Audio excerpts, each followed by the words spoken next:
You are now looking at the site udemy.com. Udemy is a course where you can create new courses for individuals that want to learn different subjects, and it's a different platform.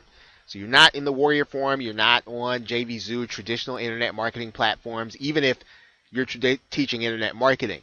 This is an entirely different marketplace. In some cases, people are learning these things for entirely free. In some cases, people are actually charging. But when you get people that are taking your courses, you are actually getting them into your marketing funnel. You're going to be able to get them onto your list and get them back to your website. So it's a great way of being able to expose people to what it is that you do and to expose them to new information that maybe they would not have ever found a place like the Warrior Forum. Maybe they would not have run into traditional internet marketers, but you will have contacted them, you will have interrupted them on the way to trying to get some new information. So Udemy is a place where you can take your content, you can repurpose it, place it in this medium, and have people actually buy it.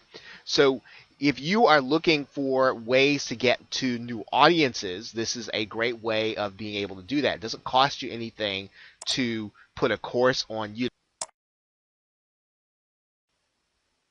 All you're going to have to do is just sign up as an instructor and place your course in a location. You don't have to charge anything for your course. As a matter of fact, if you want to make your course free, that could be a way that you can draw students in that would not have known you otherwise, or that do not have prior exposure to you. But once they understand what it is that you know, they'll then have the opportunity, they'll then want to come to get onto your email marketing list. Okay, so with that, thanks. I will see you in another video.